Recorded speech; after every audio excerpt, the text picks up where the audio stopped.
David, je serai très brève. J'ai le plaisir de t'adresser les meilleurs vœux du conseil municipal pour l'année 2026.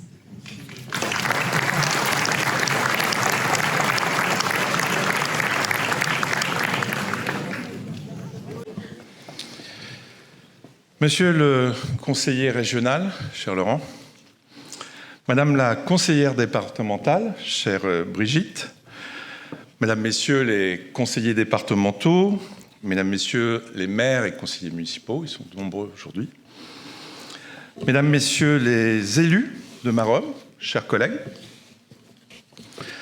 Monsieur le commissaire et Mesdames, Messieurs les agents de la police nationale, Mesdames, Messieurs les commerçants, artisans, chefs d'entreprise, Madame l'inspectrice de l'éducation nationale, Madame la principale, Monsieur le proviseur, Mesdames, Messieurs les enseignants, ils sont aussi nombreux, nombreuses d'ailleurs, Mesdames, Messieurs les membres du monde associatif, Mesdames, Messieurs, chers Maromaises, chers amis. En ce début d'année, c'est toujours avec une émotion particulière que je prends la parole devant vous. Ce moment des vœux n'est pas seulement un rendez-vous institutionnel, c'est un temps suspendu, un temps de respiration collective, un moment où l'on se rassemble, où l'on se retrouve et où on partage. La période électorale que nous traversons impose des règles, un cadre et des contraintes. Elle m'invite en tant que maire à une parole mesurée, responsable, respectueuse de notre démocratie. Elle n'empêche ni l'émotion, ni la sincérité, ni l'amour que l'on porte pour sa ville. Alors ce soir, certains m'ont dit que c'était impossible. Je ne parlerai ni de bilan, ni de projet, que ça va être dur. Je vous propose autre chose de beaucoup plus bucolique. Je vous emmène faire une balade. Une balade imaginaire, mais profondément réelle. Une balade à travers Maromme, sans la neige, sans la tempête, racontée non pas par le maire, mais par son premier ambassadeur, un amoureux de cette ville.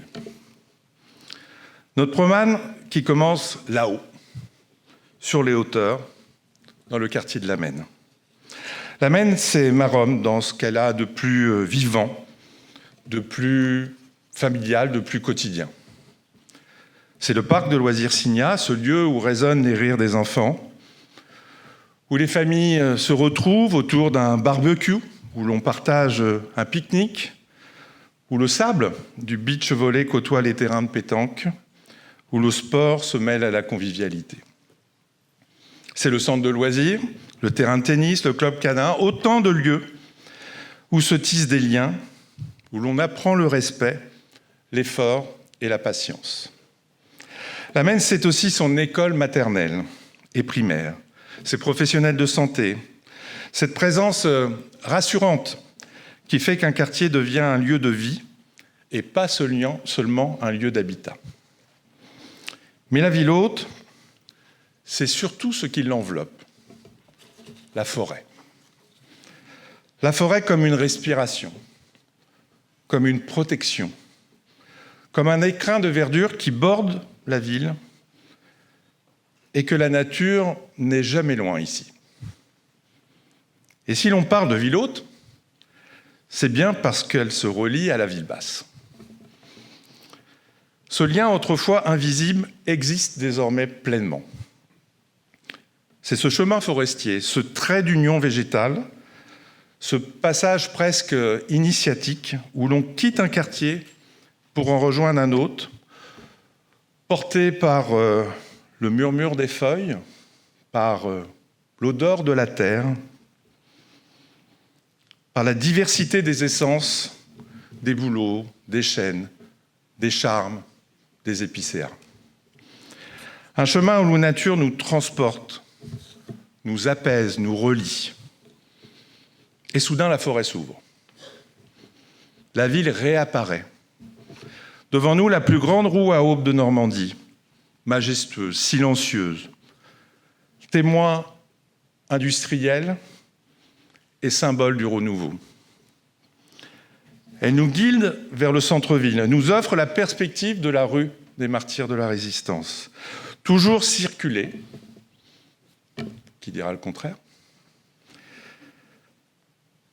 mais désormais apaisée, ouverte au vélo, aux arbres et aux piétons.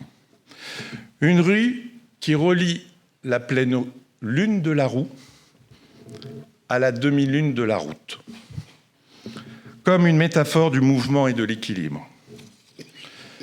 Notre balade se poursuit le long de la coulée verte et nous entrons dans le parc de l'Hôtel de Ville.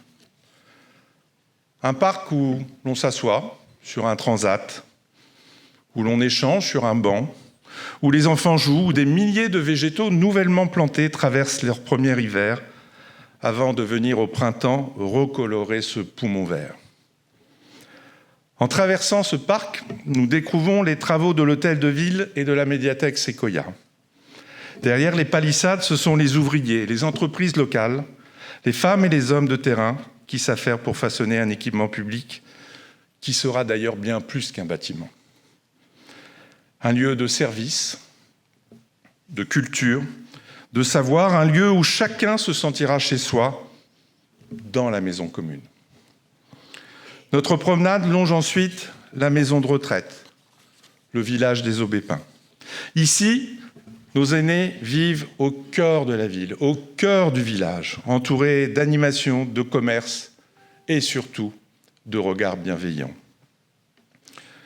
Une ville qui respecte ses anciens est une ville qui respecte son histoire. Face à nous, l'Église, dont les vitraux sont aujourd'hui magnifiés à la tombée de la nuit par un nouvel éclairage, et son parvis, Jacques Hamel, lieu de mémoire et de recueillement. Puis la rivière du Cailly s'ouvre à nous. Nous passons le long de la maison municipale de la petite enfance, où les enfants sourient, tellement heureux d'être à l'abri des arbres et du nouvel espace végétalisé. Pour eux, marcher dans l'herbe devient un plaisir. Partager l'espace, une évidence, avec notamment leurs voisins de la crèche de la Poudrerie Royale. Bientôt, royaume des plus jeunes avec l'arrivée de Palomano, parc à thème pour nos petites princesses et nos petits princes. En poursuivant notre chemin le long du Cailly, au fil de l'eau et de la vie qu'elle abrite, nous découvrons aussi une autre richesse de Maromme. Plus discrète, peut-être, mais tout aussi essentielle, avec ce lieu de solidarité humaine. Car le Cailly ne transporte pas seulement de l'eau, il transporte de la biodiversité. Il longe aussi les lieux où l'on prend soin les uns des autres.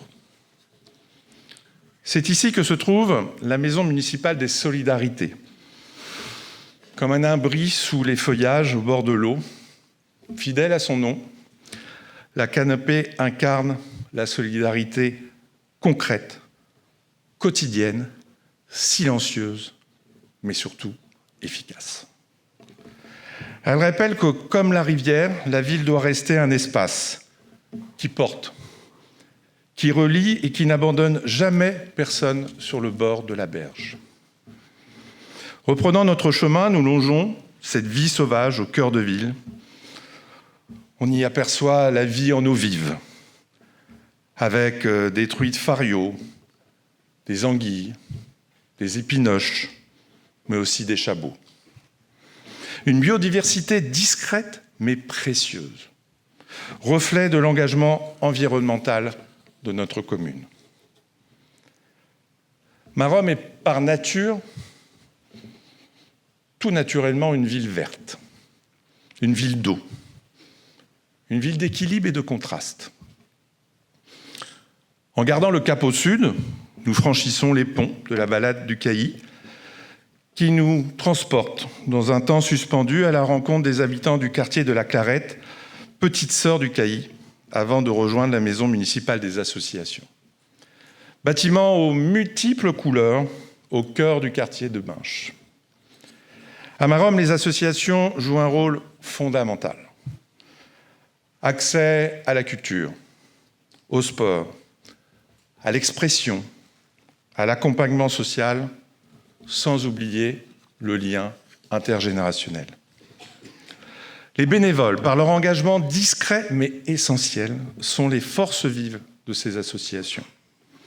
Ces femmes et ces hommes qui donnent de leur temps, de leur énergie, souvent dans la discrétion, sont l'âme de la ville et un pilier du vivre ensemble.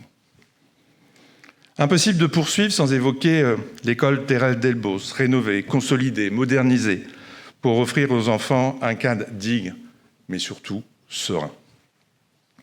À Maromme, chaque enfant des écoles de la ville reçoit chaque année les premiers livres de sa bibliothèque, parce que l'éducation est la clé de tout.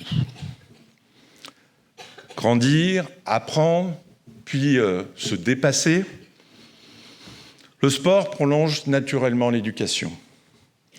Il enseigne l'effort, le respect, la solidarité. Il façonne des corps, mais surtout des caractères. C'est donc tout naturellement que notre promenade continue vers les équipements sportifs, le boulodrome, le stade, les clubs, les athlètes. Maromme est une ville active, sportive, engagée pour la santé et le bien-être. À la sortie du stade, nous croisons les collégiens, les jeunes élus du conseil municipal des jeunes, sans écharpe tricolore, mais avec ce sourire qui redonne confiance à l'avenir.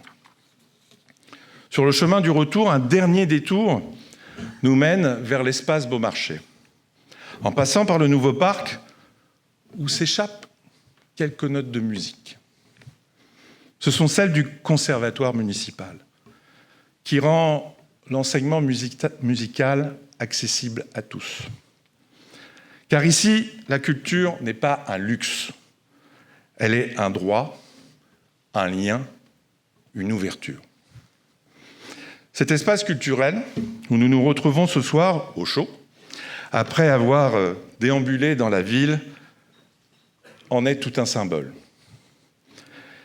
Comme je le disais en préambule, en parcourant Maromme, en traversant ses quartiers, ses parcs, ses rues, on comprend vite une chose essentielle. La ville, ce n'est pas seulement ce qui se voit, c'est aussi ce qui se vit. Car derrière les paysages apaisés, derrière les rires des enfants, derrière la vitalité associative, il y a aussi des réalités sociales que nous ne devons jamais oublier. Des familles qui comptent chaque dépense, des personnes âgées isolées, des jeunes en recherche de repères, des travailleurs confrontés à l'incertitude, des parcours de vie parfois cabossés. Et ces réalités, elles ne sont pas abstraites.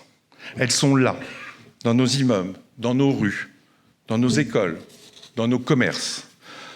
Heureusement, Maromme n'est pas une ville où l'on détourne le regard, mais une ville solidaire. Les agents municipaux sont ainsi souvent les premiers interlocuteurs pour celles et ceux qui traversent une période difficile. Et ce rôle, il est essentiel, car la proximité permet la réactivité. La connaissance du terrain permet la justesse.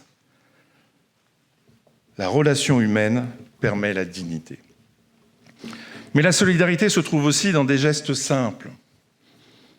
Un voisin attentif, un accompagnement, une main tendue, une écoute.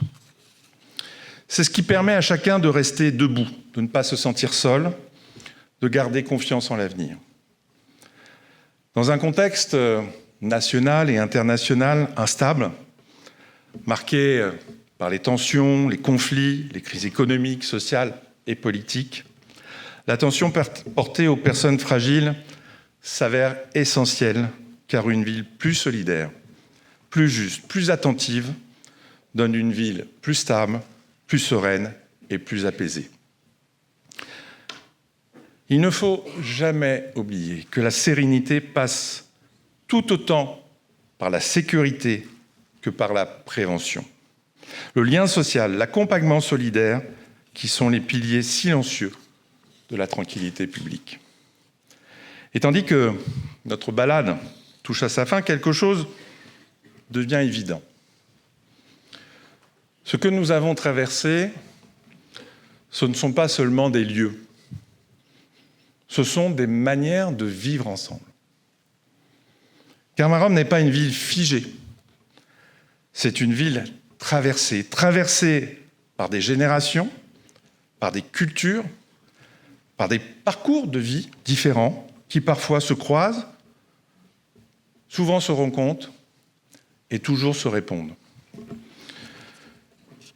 Sur les bancs du parc, les discussions n'ont pas d'âge. Dans les écoles, les accents racontent le monde. Dans les associations, les différences deviennent des forces. Le vivre ensemble à Maromme, ce n'est pas un slogan, c'est une pratique quotidienne. C'est apprendre à se connaître sans se ressembler. C'est accepter de ne pas tout partager, mais de partager un espace commun. C'est se saluer, se respecter, se reconnaître. Dans cette balade, nous avons vu des enfants, des parents, des aînés, des bénévoles, des sportifs, des artistes, des agents municipaux, des commerçants, des enseignants. Tous différents, mais tous vivant dans la même ville. Maromme est une ville de liens. Des liens visibles, comme les chemins, les parcs, les places, mais aussi des liens invisibles. Ceux qui se tissent dans le quotidien, dans un regard, dans un geste, dans une attention. Le vivre ensemble, c'est aussi accepter que la ville ne soit pas toujours exactement comme on l'imagine. Qu'elle évolue, qu'elle s'adapte, qu'elle se transforme par celles et ceux qui la vivent.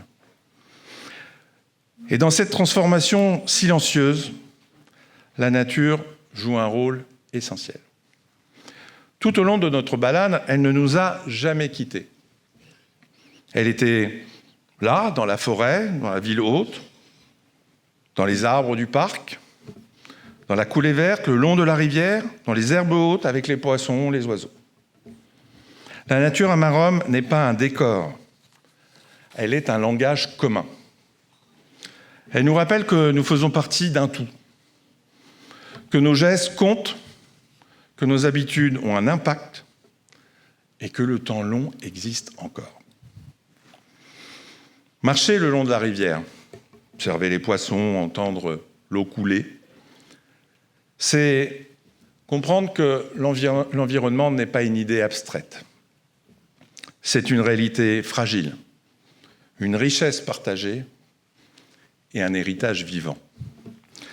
Les arbres que nous avons vus, les végétaux qui s'installent, les sols qui respirent, les espaces ombragés, tout cela raconte la même chose.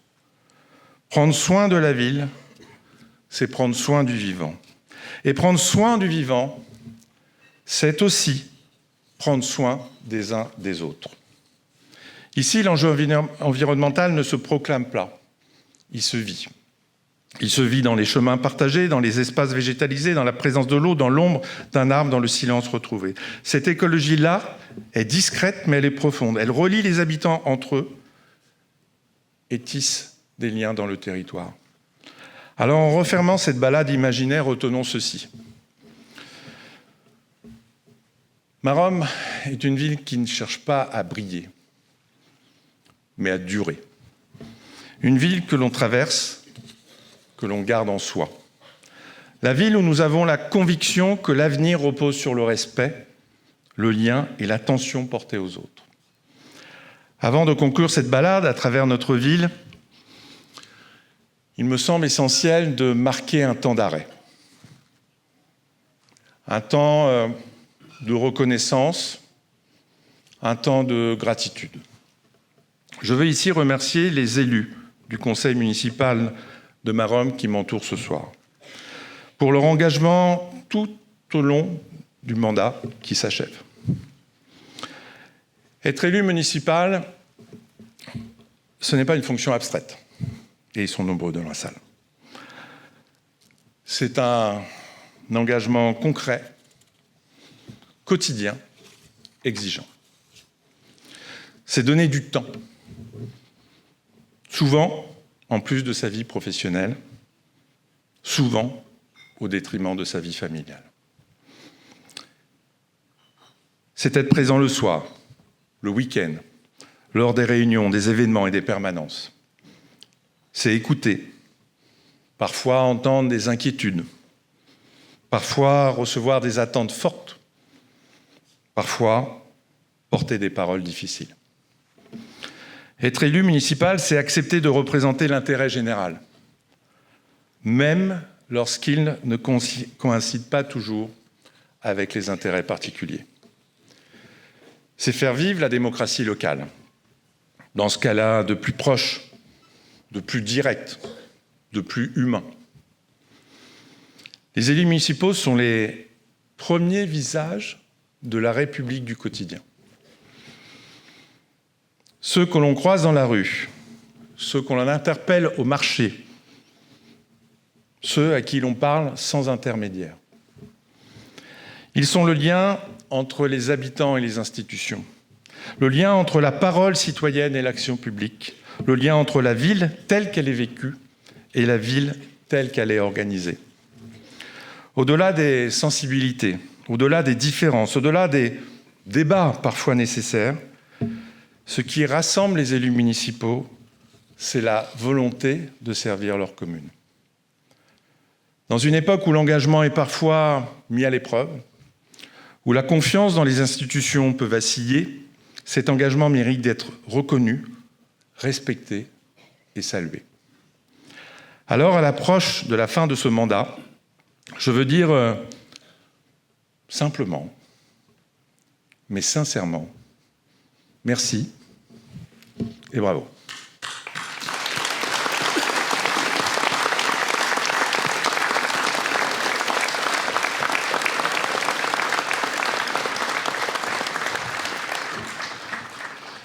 Permettez-moi maintenant une parole plus personnelle.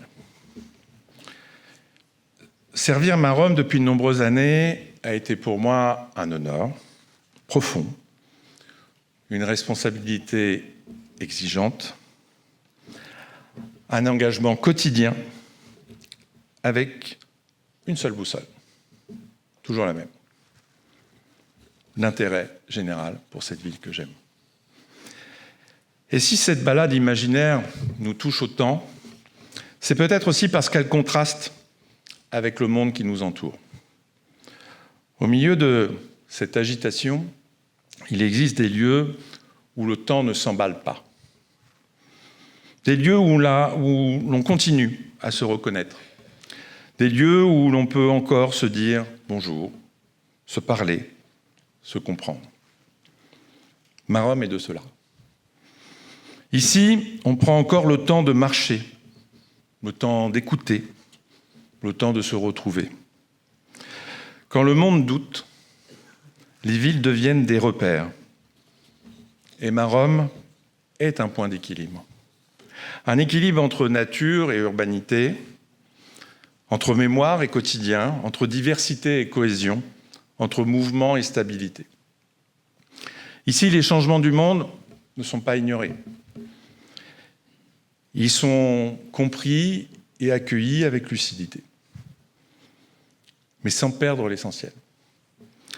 La stabilité de Maromme, c'est une force tranquille. Maromme ne crie pas, elle ne s'impose pas, elle se ressent. Alors, au terme de cette balade, alors que le monde semble parfois vaciller, retenons ceci. Maromme tient bon. Non pas par rigidité, mais par cohérence. Non pas par l'isolement, mais par le lien. non pas par habitude, mais par fidélité à ce qui fait sens. Mesdames, Messieurs, notre balade dans la ville est maintenant terminée. J'espère que vous n'êtes pas trop fatigués et que vous avez encore un peu de force pour rejoindre le buffet où les boissons vous attendent, car nous le savons tous, après l'effort, Pour cette année 2026, je vous souhaite avant tout la santé, pour vous et vos proches. L'amour, celui qui unit, qui soutient, qui apaise, et la paix dans nos familles, dans notre ville et dans ce monde qui s'agite. Que Maromme continue d'être une ville humaine, solidaire, stable et chaleureuse. Une ville qui vit, une ville que j'aime, une ville toujours plus belle. Merci.